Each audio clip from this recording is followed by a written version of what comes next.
percaya Allah yang kekal, yang oleh sabda kita kenal.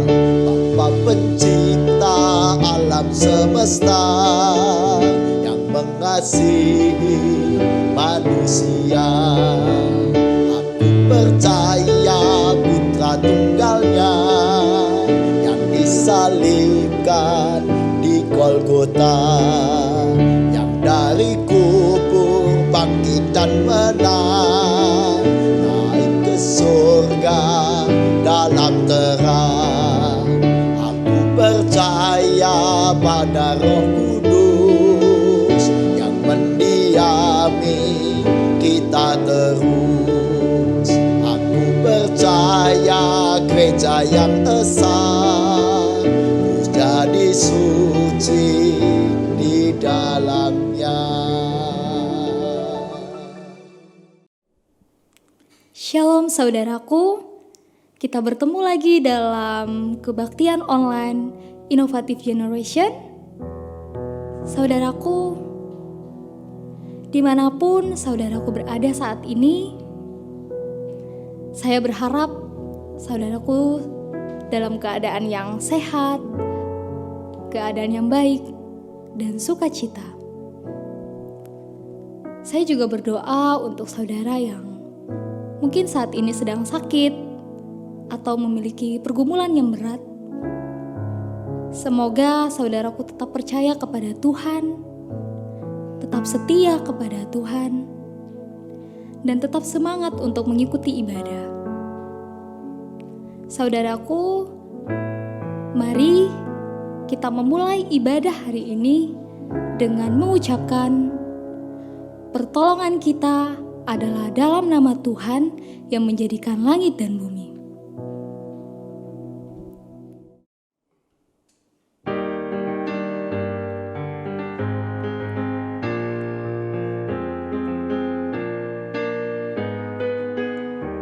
Seindah siang disinari terang, cara Tuhan mengasihiku. Seindah petang dengan angin sejuk, cara Tuhan mengasihiku. Tuhanku lembut dan penyayang, dan aku mengasihi Dia. Kasih-Nya besar, agung dan mulia, cara Tuhan mengasihiku.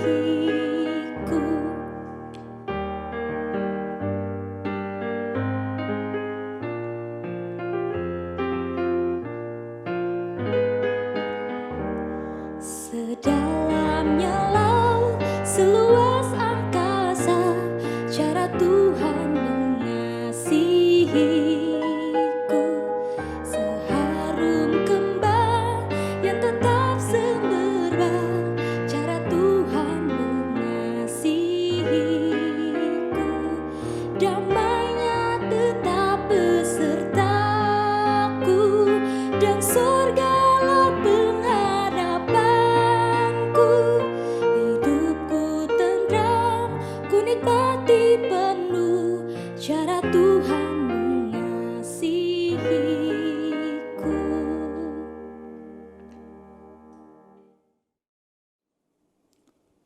Saudaraku, mari kita datang dengan kesungguhan hati.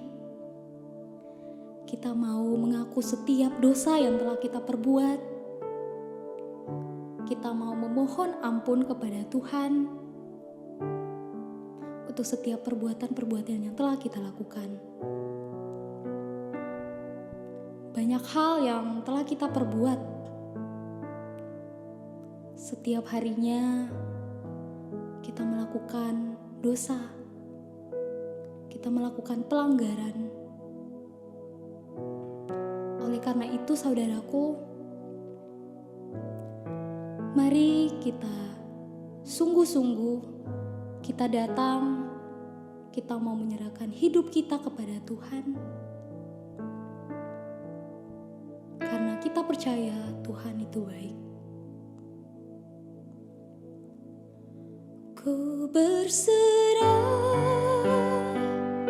ku berserah. Tuhan pegang seluruh hidupku. Ku berserah, ku berserah. Ku tahu Tuhan baik bagiku. Mari saudaraku, kita bersungguh-sungguh menyatakan penyesalan kita di hadapan Tuhan untuk setiap dosa dan pelanggaran yang kita lakukan yang menyakiti hati Tuhan dan yang menyakiti hati sesama. Mari kita berserah kepada Tuhan, karena Tuhan adalah Allah yang baik, Allah yang mau mengampuni setiap dosa dan pelanggaran yang kita lakukan.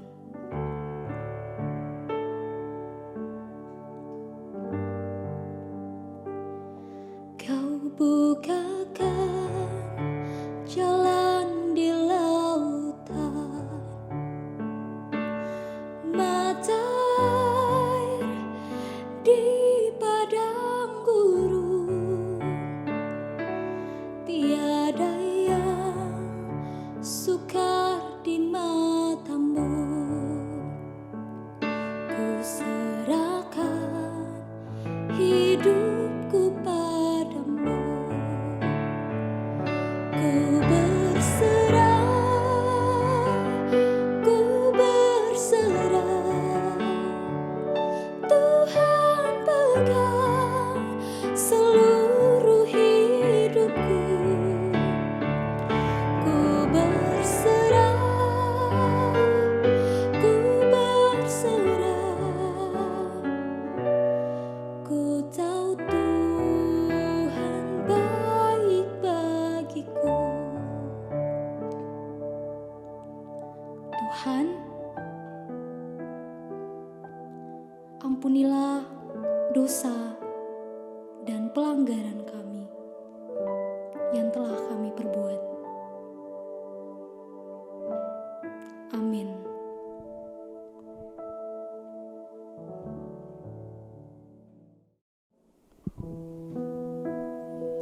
Mari kita bersukacita menyambut berita anugerah yang tertulis dalam 1 Korintus pasal 15 ayat 3 sampai 4. Sebab yang sangat penting telah aku sampaikan kepadamu, yaitu apa yang telah kuterima sendiri, ialah bahwa Kristus telah mati karena dosa-dosa kita.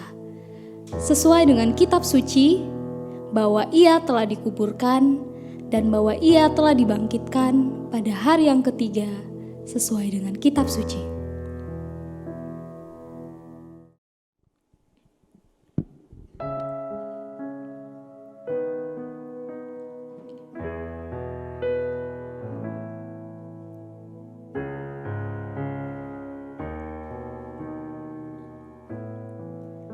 Kuasa-Mu terlebih besar, Tuhanku terlebih besar. Tak pernah terlambat janji-Mu ya Tuhan, menolong hidupku. Kuasa-Mu terlebih besar, Tuhanku terlebih besar. Tak pernah terlambat janji-Mu ya Tuhan, pulihkan hidupku.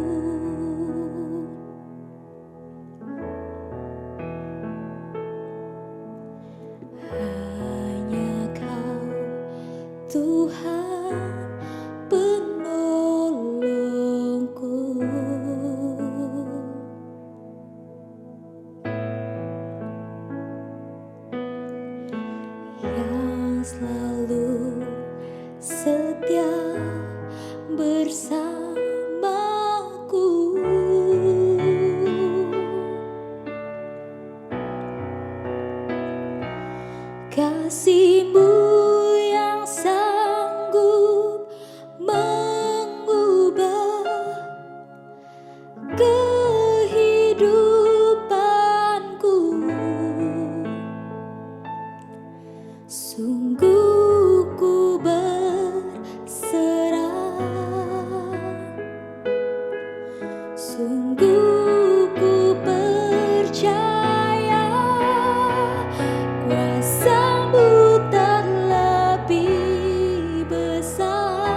Tuhanku terlebih besar, tak pernah terlambat janji-Mu ya Tuhan, menolong hidupku. Kuasa-Mu terlebih besar, Tuhanku terlebih besar, tak pernah terlambat janji-Mu ya Tuhan, pulihkan hidupku. Tak pernah terlambat janji-Mu ya Tuhan, pulihkan hidupku.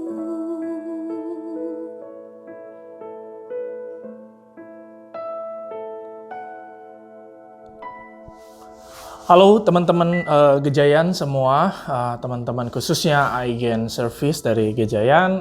Thank you buat kesempatannya, thank you for having me.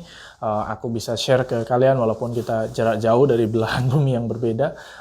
Tapi aku bersyukur ya bisa akhirnya siapin ini semua dan juga bisa sharing ke kalian. Dan selamat Paskah buat kita semua. Dan hari ini kita akan renungin firman Tuhan. Tapi kita sebelumnya berdoa dulu. Mari kita berdoa. Terima kasih Tuhan untuk seluruh penyertaan-Mu pada kami, terus menemani kami di dalam setiap keadaan apapun, di dalam setiap kondisi apapun, kami tidak pernah sendiri. Terima kasih Tuhan. Dan kali ini ketika kami ingin merenungkan firman-Mu, biarlah kami juga semakin melihat Engkau yang mengasihi, mencintai kami, dan mengejutkan kami dengan hal-hal yang indah yang kami tidak pernah menyangka. Dan dari situlah kami menyadari betapa Engkau mencintai kami, anak-anak-Mu. Terima kasih, kami ingin belajar firman-Mu, biarlah Engkau menolong kami, mengurapi kami bisa mengerti lebih dalam, mengenal pribadi Kristus Yesus Tuhan Allah kami dengan lebih dalam lagi. Terima kasih Tuhan, kami serahkan pemberitaan firman Tuhan ini sampai akhirnya nanti. Dalam nama Yesus Kristus kami berdoa. Amin. Oke. Mari kita baca dua bagian firman Tuhan dalam lingkup tema besar kita. Topik pada hari ini adalah All of Us Are Dead. Teman-teman bisa panggil, tadi lupa ini ngomong ya. Aku Abel, aku dulu melayani di GKI Mau Surabaya. Waktu itu sebelumnya sekolah di teologi di Seminari Alkitab Asia Tenggara dan sekarang melanjutkan teologi di Boston University School of Theology di Boston. Nah, teman-teman bisa panggil aku Bang Abel di Instagram @bangabel_. Biasa orang-orang juga panggil Bang Abel gitu. Nah, tema besarnya adalah All of Us Are Dead. Dan ada dua bagian firman Tuhan yang aku mau ajak kita baca sama-sama. Yang pertama adalah Kejadian pasal 3 ayat 8-10. Aku akan bacakan. Ketika mendengar bunyi langkah Tuhan Allah yang berjalan-jalan dalam taman itu, pada waktu hari sejuk, bersembunyilah manusia dan istrinya itu terhadap Tuhan Allah di antara pohon-pohonan dalam taman. Tetapi Tuhan Allah memanggil manusia itu dan berfirman kepadanya, "Di manakah engkau?" Ia menjawab, "Ketika aku mendengar bahwa engkau ada di dalam taman itu, aku menjadi takut karena aku telanjang. Sebab itu aku bersembunyi." Ini cerita familiar ya, tapi bagian ini yang nanti aku akan sorot. Yang kedua adalah Ayub. Ayub berkata kepada Allah, "Aku telah bosan hidup. Aku hendak melampiaskan keluhanku, aku hendak berbicara dalam kepahitan jiwaku. Aku akan berkata kepada Allah, jangan mempersalahkan aku. Beritahukanlah aku mengapa engkau berperkara dengan aku.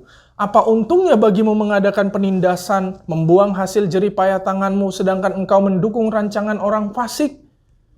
Bagian berikutnya, "Apakah engkau mempunyai mata badani? Samakah penglihatanmu dengan penglihatan manusia? Apakah hari-harimu seperti hari-hari manusia, tahun-tahunmu seperti hari-hari orang laki-laki, sehingga engkau mencari-cari kesalahanku dan mengusut dosaku, padahal engkau tahu bahwa aku tidak bersalah dan bahwa tiada seorang pun dapat memberi kelepasan dari tanganmu?"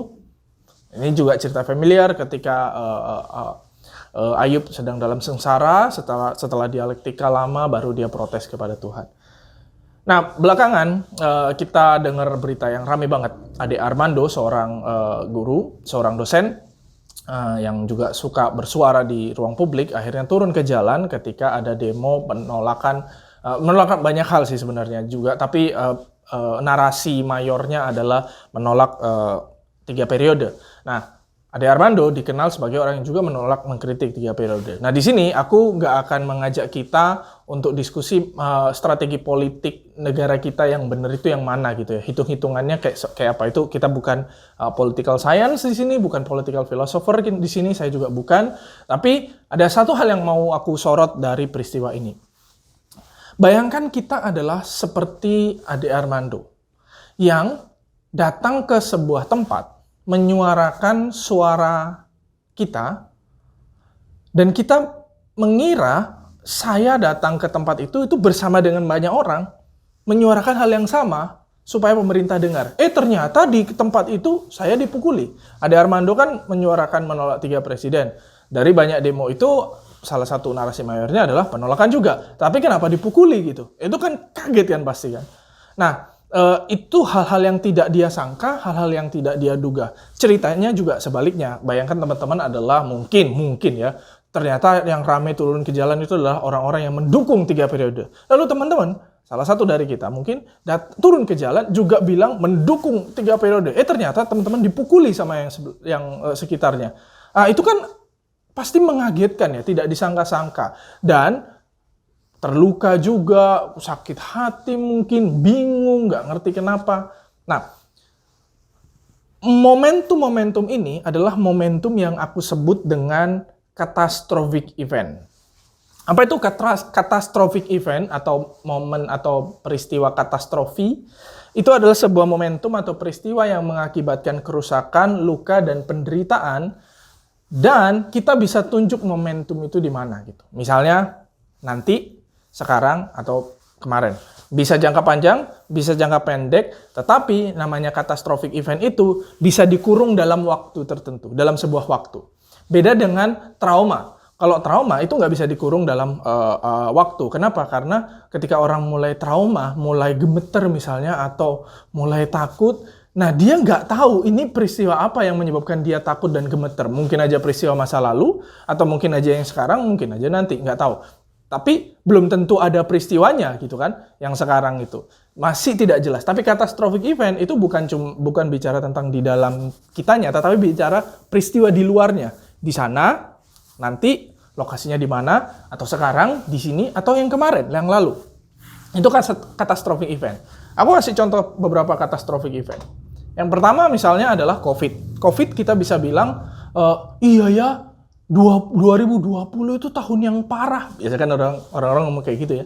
Nah itu juga catastrophic event, karena kita bisa tunjuk kapan, dan itu peristiwa, dan menghasilkan luka, penderitaan, painful moment, dan sebagainya. Serangan, invasi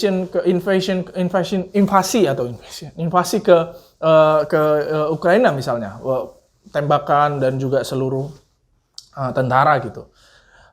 Itu catastrophic event. Bahkan catastrophic event itu yang Rusia ke Ukraina itu bisa diprediksi, bisa dikira-kira, bisa diekspektasi. Pada waktu misalnya bulan-bulan awal-awal tahun 2022 ini, itu kan mulai tuh tentara ditaruh, katanya kan cuma mau latihan militer. Orang-orang, politisi, strategi-strategi, seorang ahli militer di Ukraina pasti sudah mengira, kok begini, kok beda, pasti akan terjadi sesuatu. Berarti itu catastrophic event-nya nanti, gitu ya. Atau misalnya lagi, ini yang lagi rame juga nih, Chris Rock ditampar sama Will Smith karena bercandaan istrinya. Sekali lagi ini polemik, semua orang bilang setuju atau nggak setuju, tapi kita nggak bawa bahas itu. Tapi coba dalam posisi Chris Rock, bagi Chris Rock ini adalah catastrophic event-nya dia, karena itu tidak pernah dia sangka.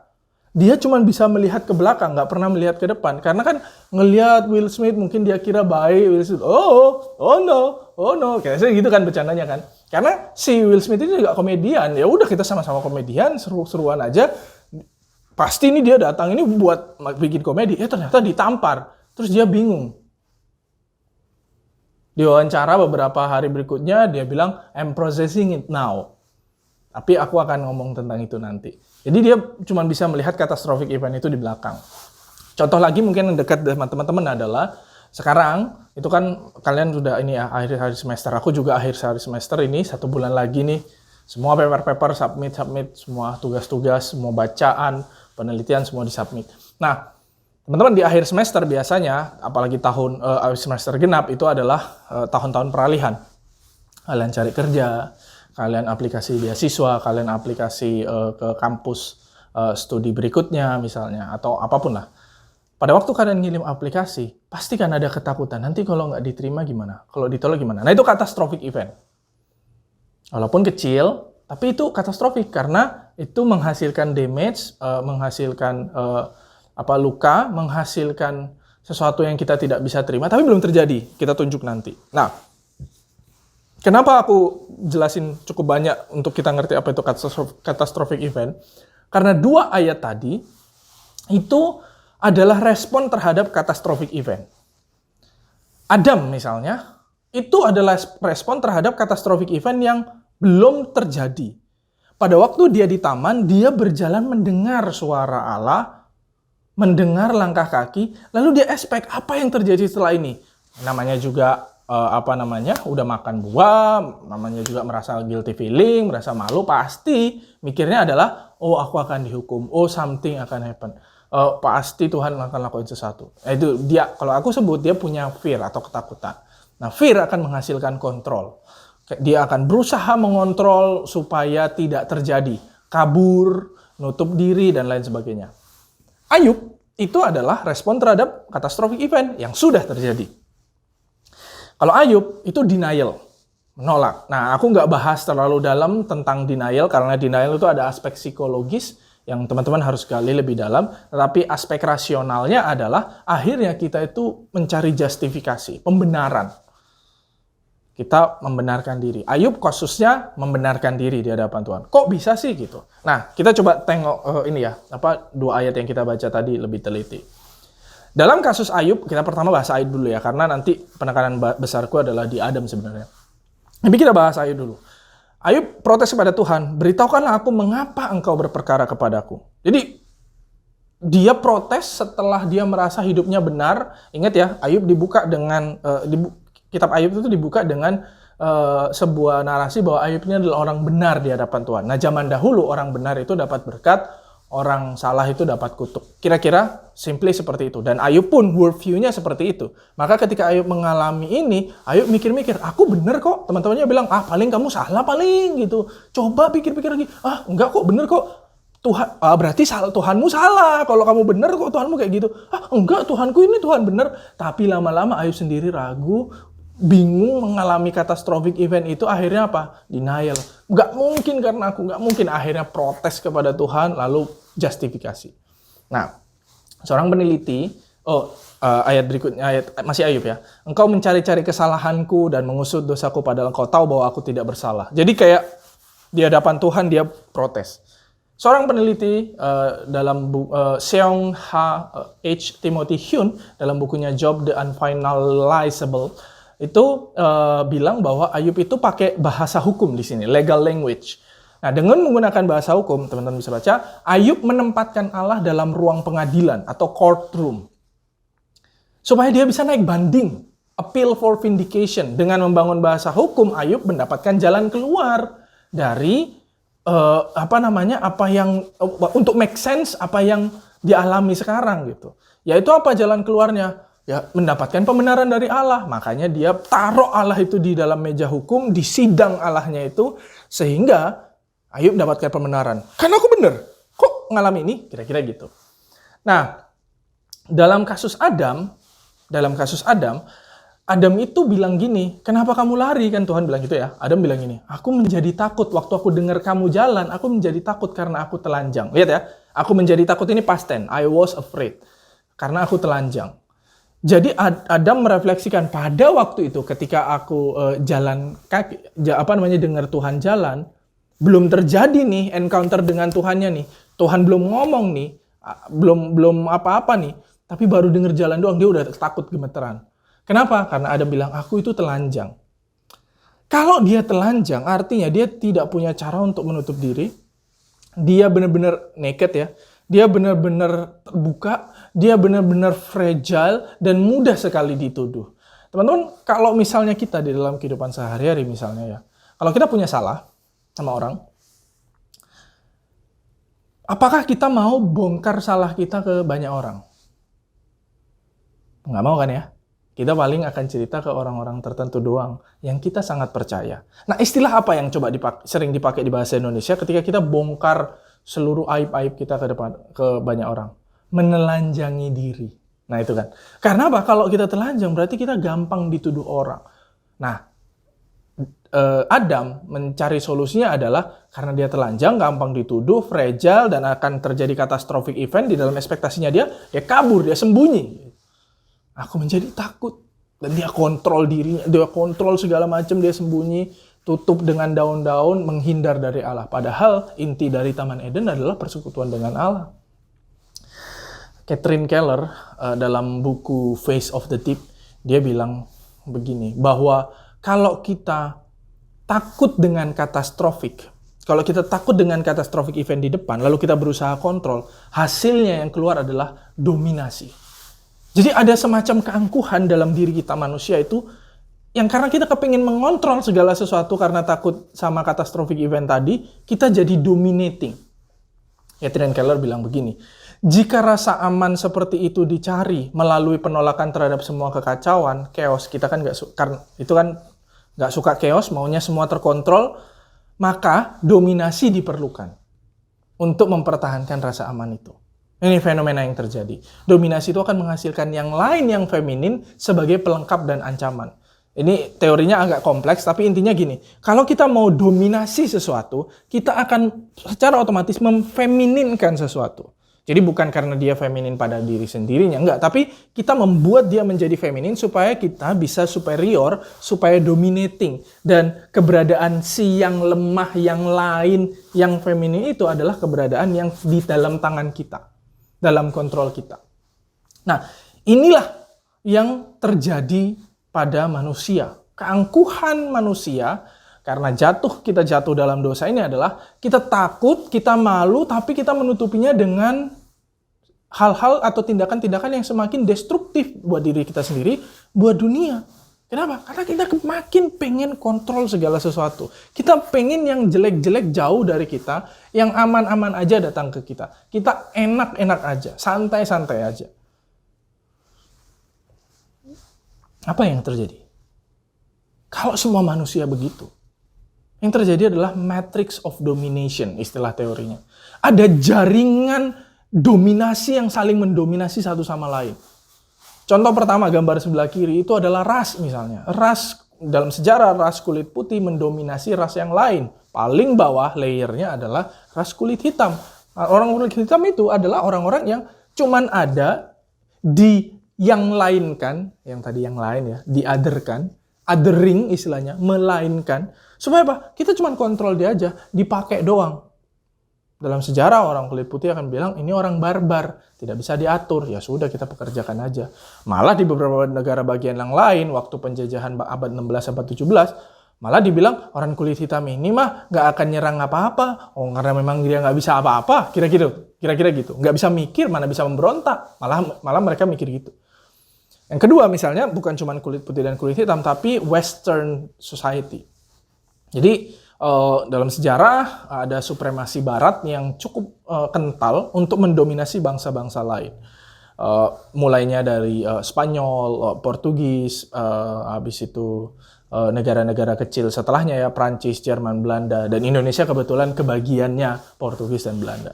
Nah, dominasi yang berikutnya adalah laki-laki di atas perempuan.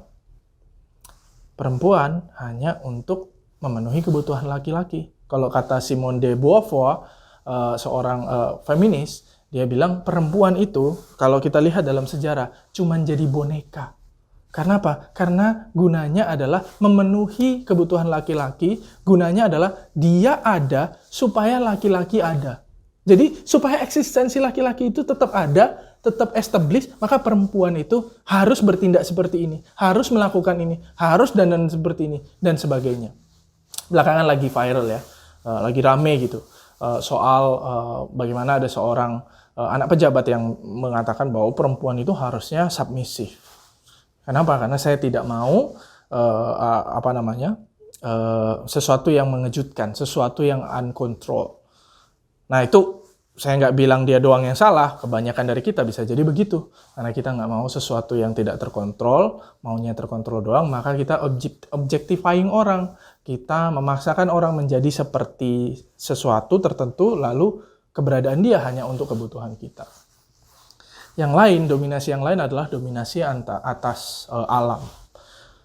Terlalu banyak kejadian di mana manusia itu mencoba mendominasi alam ini sehingga kita cuman dapetin yang enak-enaknya doang, dapetin yang memenuhi kebutuhan kita, terus ya sudah, masa bodoh.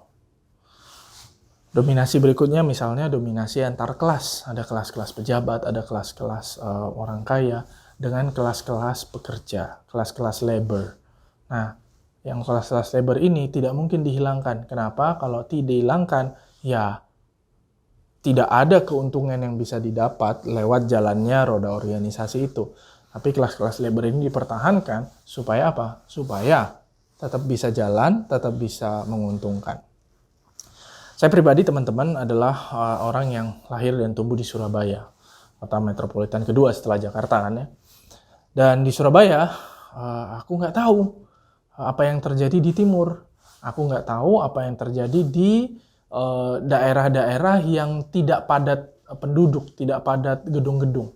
Padahal ternyata banyak kerusakan di sana. Pada waktu aku ke Kalimantan, aku melihat dengan mata kepalaku sendiri. Pada waktu aku ke Papua, perjalanan misi, naik sampai ke Mamberamo Tengah, ujung paling, jadi gunungnya itu di atas awan, dari mobil gitu naik ke atas awan gitu. Aku melihat bagaimana yang area-area yang tidak terlihat ini hanya dimanfaatkan. Untuk apa? Untuk kebutuhan kita, untuk kepentingan kita. Nah disitulah aku belajar, lama-lama belajar pelan-pelan bertobat, untuk belajar melihat hal-hal yang aku nggak pernah lihat selama ini. Belajar melihat hal-hal yang mungkin luput dari pandanganku, dan aku secara status quo menikmati doang. Tidak peduli dengan kerusakan yang terjadi, tidak peduli bahwa ternyata matrix of domination itu sedang terjadi. Aku sedang proses, semoga kita masih proses juga. Tapi kita lanjut. Nah, kalau ini semua terjadi, aku summarize ya. Ada catastrophic event, lalu kita takut untuk encounter itu, dan kita karena takut kita mau taking control segala sesuatu supaya kita aman, dan efeknya adalah karena taking control kita itu menghasilkan matrix of domination. Kalau chain ini terjadi, maka dunia akan semakin buruk, semakin rusak. Mungkin kita akan semakin enak, semakin nyaman, tetapi dunia akan semakin hancur. Padahal bukan itu yang Tuhan mau. Dan belum tentu loh kita yang nyaman, dunia yang hancur. Kita juga bisa jadi hancur. Karena ini sangat destruktif untuk seluruh dunia ini, maka destruktif juga untuk kita. Maka apa pesan Paskah hari ini? Teman-teman, aku akan kasih 2 take away buat kita semua.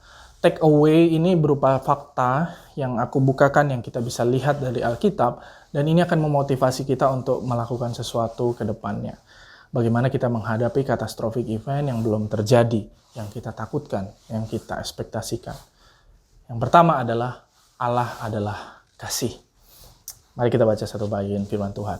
1 Yohanes pasal 4 ayat 7-18, tapi aku summarize, potong-potong, ini aku bacakan. Sebab kasih itu berasal dari Allah. Dan setiap orang yang mengasihi lahir dari Allah dan mengenal Allah. Barang siapa tidak mengasihi, ia tidak mengenal Allah, sebab Allah adalah kasih.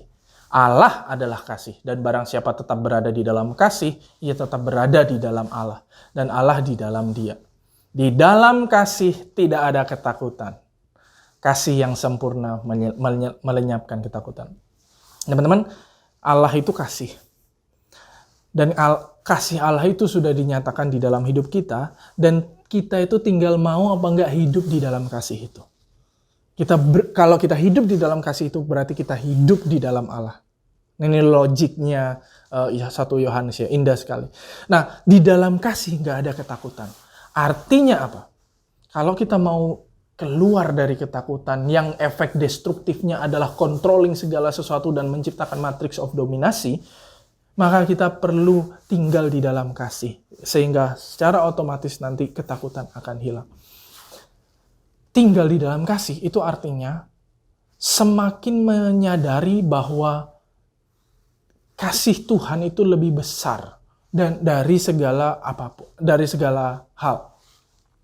Gimana caranya menikmati kasih Tuhan? Menikmati kasih itu gimana caranya? Agustinus itu punya pesan. Kalau saya mencintai teman saya dan teman saya itu masih ada jarak. Oke?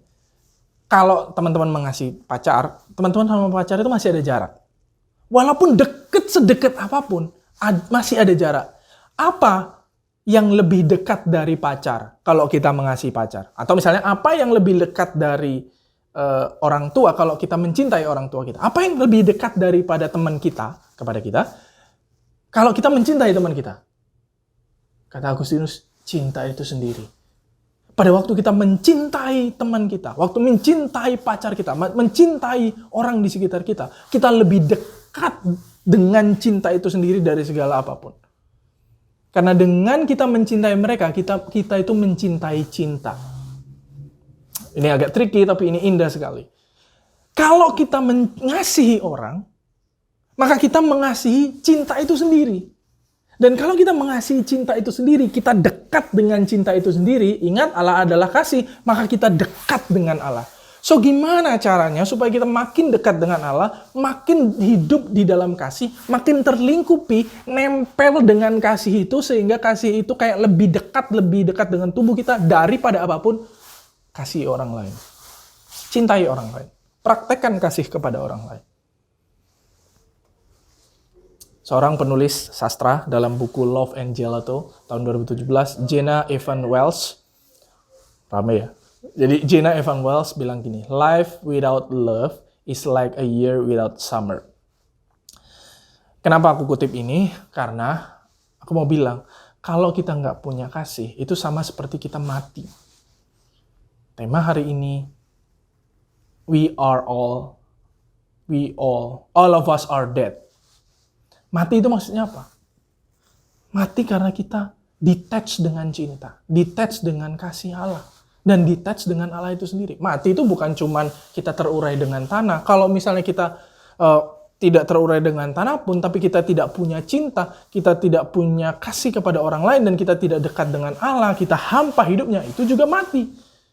Maka si Jenna Evan Wells bilang, "A life without love is a year without summer." A life without love is a year without summer. Nah, ini pengalaman aku sendiri, teman-teman. Aku datang ke sini, ke Boston untuk melanjutkan studi itu dari Agustus lalu. Agustus awal, tanggal 1. Nah, Agustus itu summer, panas. Panasnya itu seperti Surabaya. Surabaya kan konstan panasnya. Tapi ada 1-2 hari yang tiba-tiba melonjak tinggi. Aku kena heat stroke 2 kali. Heat stroke benar-benar sakit kepala, pusing gara-gara kena panas. Akhirnya aku tidur doang, minum obat. Gak kuat. Dan aku gak suka summer. Aku bingung kenapa banyak orang US itu seneng sama summer. Aku gak suka. Di Surabaya udah panas, di sini lagi ternyata lebih panas lagi. Kalau misalnya summer. Enggak sih, gak lebih panas secara rata-rata ya. Tapi ada hari-hari yang tiba-tiba panas banget. Maka ya udahlah, aku menanti-nantikan fall itu misalnya bulan September, Oktober, atau winter. Nah, apa yang terjadi ketika winter? Aku menantikan winter bukan karena lihat saljunya ya, karena ya salju paling 1-2 hari doang, tapi itu biasa aja. Tapi aku menghindar dari yang panas itu, nggak kuat. Loh, bagaimana kalau misalnya kedinginan? Ya kan ada jaket, kan ada penghangat ruangan, jadi santai. Nah, tapi ada satu yang aku tidak bisa duga, teman-teman. Ini adalah fotonya. Ini foto di sebelah tempat tinggalku, persis. Semua ketutup, kursi-kursi yang biasa orang duduk di luar itu ketutup salju, dan suasana itu gloomy. Tahu nggak apa yang terjadi padaku di akhir November sampai kira-kira Februari awal itu adalah kebanyakan tidur. Kenapa? Karena gloomy, nggak punya semangat hidup. Winter itu bikin terkungkung, bikin gak bisa jalan. Tubuh kita itu kayak play dead. Nah, di sini aku baru sadar omongannya si Wells tadi. a life without love itu kayak a year without summer. Karena orang di US terlalu menderita karena winter. Begitu langit cerah, semua turun ke jalan, duduk-duduk di taman-taman. Oh, pantesan karena winter begitu gloomy-nya, begitu membuat kita nggak bisa semangat. Akhirnya begitu ada cuaca cerah, seneng banget. Nah, teman-teman, hidup kita kalau nggak ada cinta itu sama seperti kita mati, sama seperti kita play dead. Karena kita tidak bisa menikmati Tuhan yang adalah cinta itu sendiri. Gak bisa kita eksekusi cinta kepada orang lain, dan dengan demikian kita menikmati cinta yang kita lihat di depan mata kita yang sedang tereksekusi itu. So, live with love. Itu cara untuk menghindarkan diri kita dari ketakutan akan katastrofi. Nah, fakta yang kedua adalah Kristus sudah bangkit. Ini pesan Paskah buat kita semua. Teman-teman, aku mau ajak baca Alkitab. Roma pasal 6 ayat 6-9. Ini yang direkomendasikan oleh tim, dan aku suka sekali bagian ini. Aku akan baca walaupun agak potong-potong ya.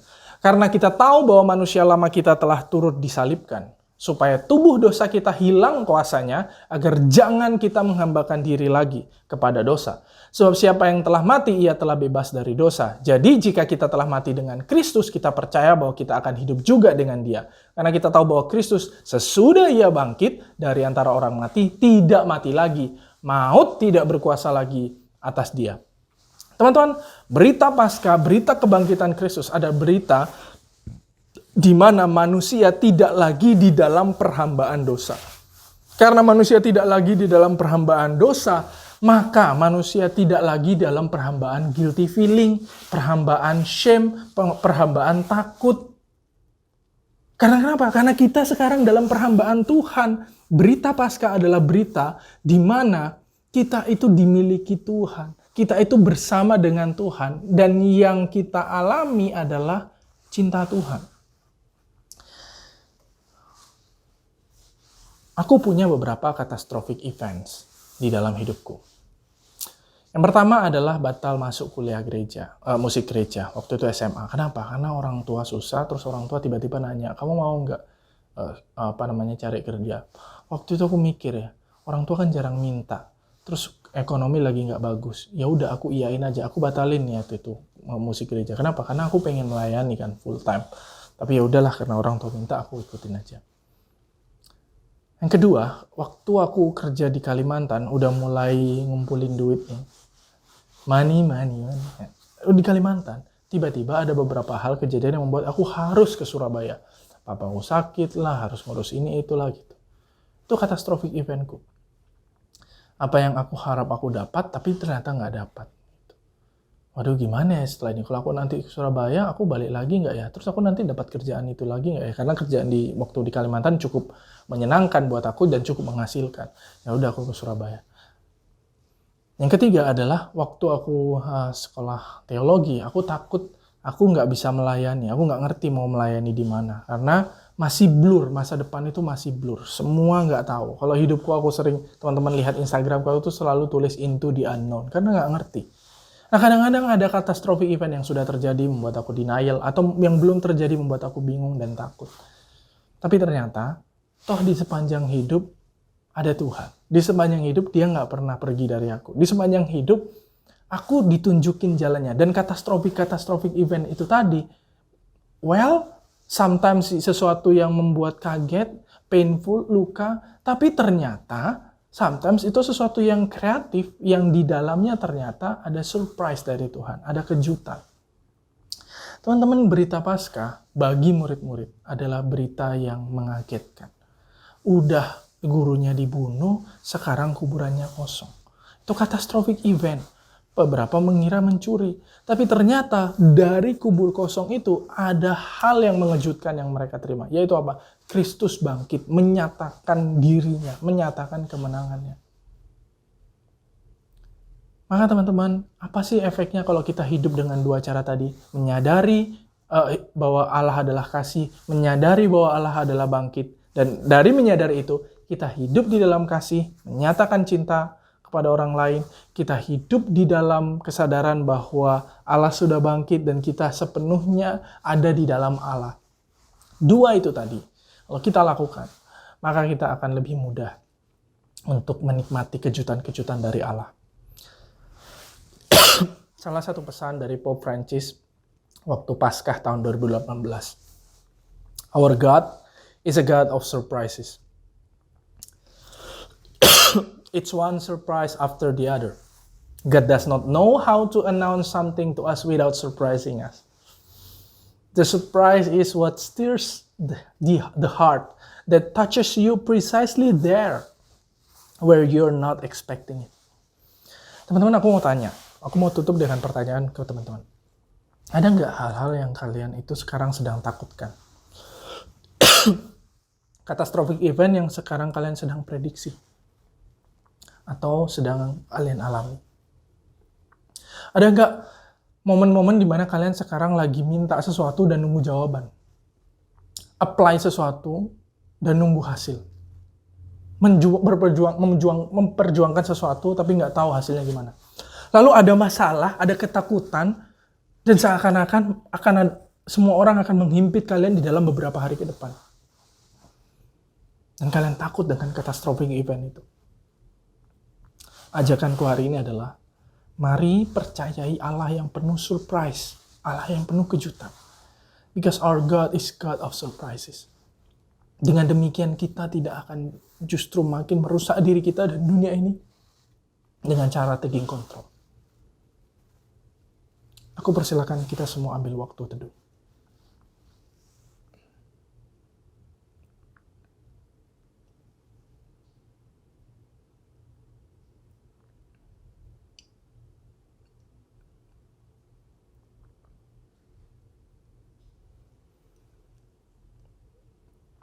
Tuhan, ini kami Tuhan, dengan penuh ketakutan, penuh kekhawatiran, penuh kebingungan akan masa depan. Dan kami seringkali justru mencoba mendominasi supaya kami terhindar dari catastrophic event itu.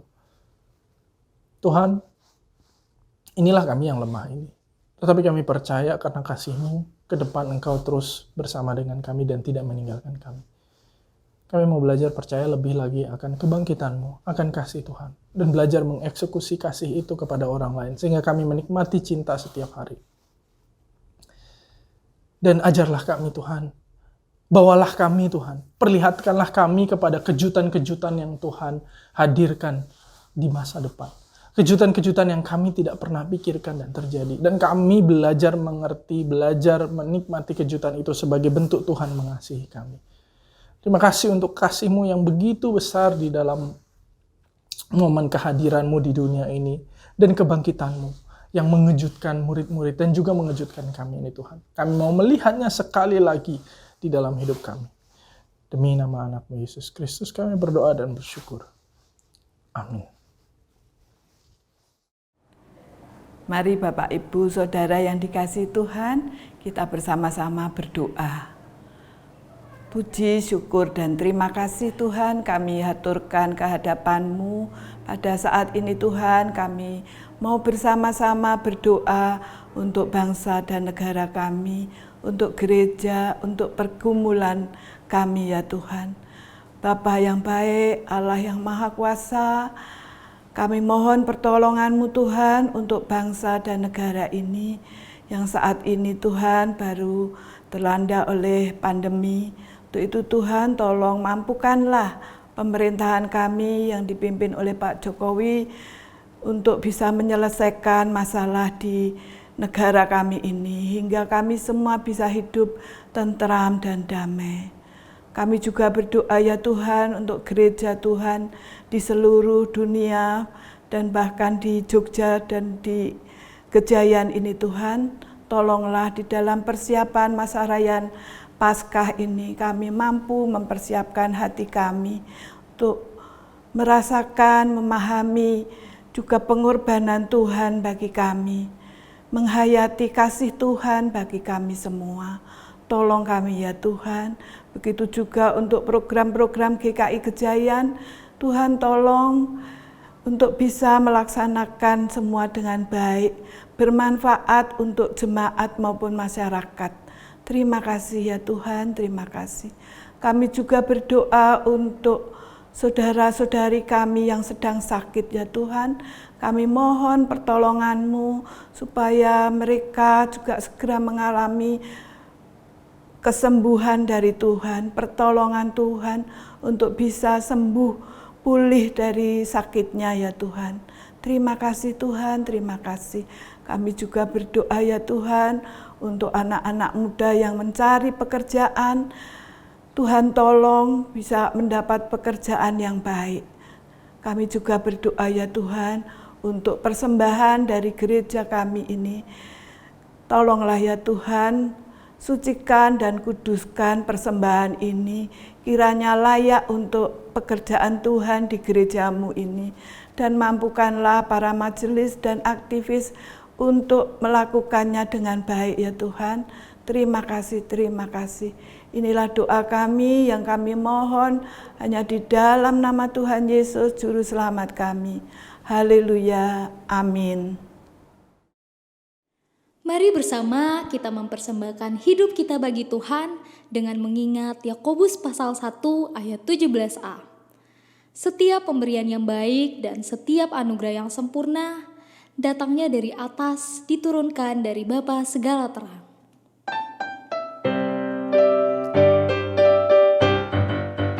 Betapa kita tidak bersyukur, bertanah air kaya dan subur, lautnya luas, gunungnya megah, menghijau padang, bukit dan lembah. Itu semua berkat karunia Allah yang agung maha kuasa. Itu semua berkat karunia Allah yang agung maha kuasa.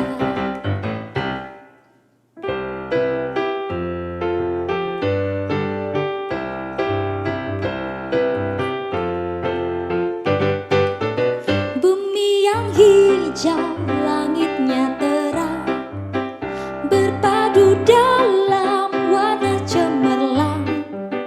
Indah jelita, damai dan teduh, bersada kita jaya dan teguh. Itu semua berkat karunia Allah yang agung maha kuasa. Itu semua berkat karunia Allah yang agung maha kuasa.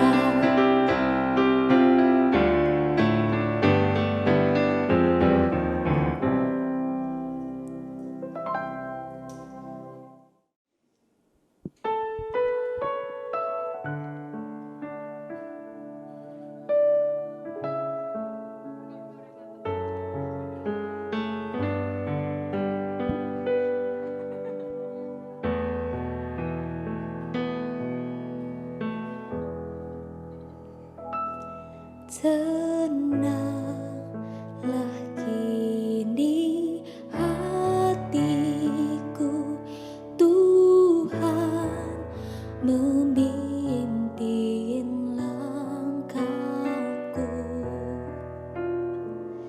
di tiap saat dan kerja. Tetap ku rasa tangannya.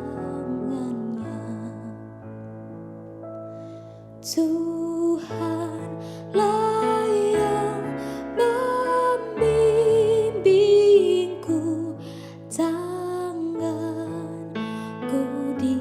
dipegang teguh. Hatiku berserah penuh, tanganku dipegang teguh.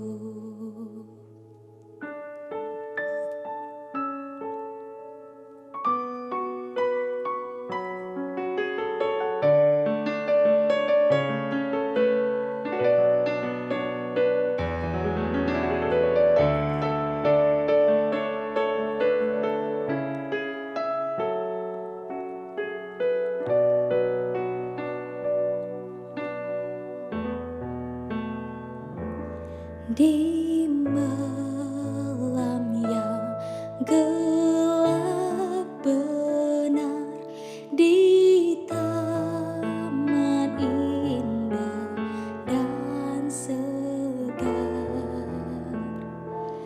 di tawon dan di laut tenang, tetap tanganku dipegang. Tuhanlah yang membimbingku, tanganku dipegang teguh.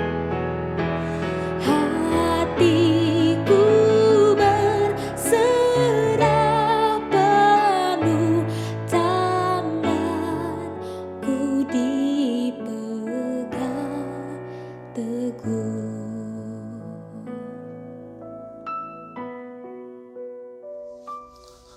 Mari sekarang kita menutup ibadah ini dengan gembira dan sukacita Paskah, dan kembalilah ke dalam kehidupanmu sehari-hari menjalani hidup dan ibadahmu yang holistik itu. Sembari menjalaninya, terimalah berkat Tuhan. Kiranya rasa takut yang menghantuimu bertahun-tahun itu dibalut oleh cinta Tuhan, yang terwujud tidak hanya dalam kasih Kristus yang dinyatakan ribuan tahun lalu, tetapi juga dinyatakan sampai hari ini. Kiranya segala kapasitas dan daya juangmu itu diurapi Roh Kudus, sehingga olehmu ada masa depan untuk dunia ini, dan kehadiranmu adalah kehadiran yang membawa damai, pemulihan, dan sejahtera.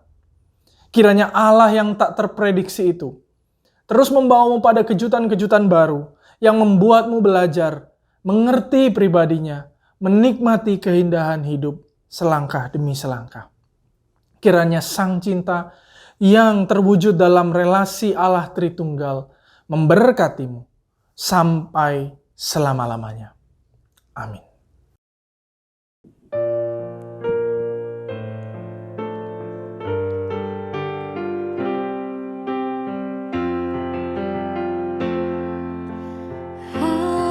Haleluya, amin. Haleluya, amin. Haleluya, haleluya, haleluya,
Saudaraku, selamat melanjutkan ibadah dalam hidup masing-masing. Tuhan Yesus memberkati.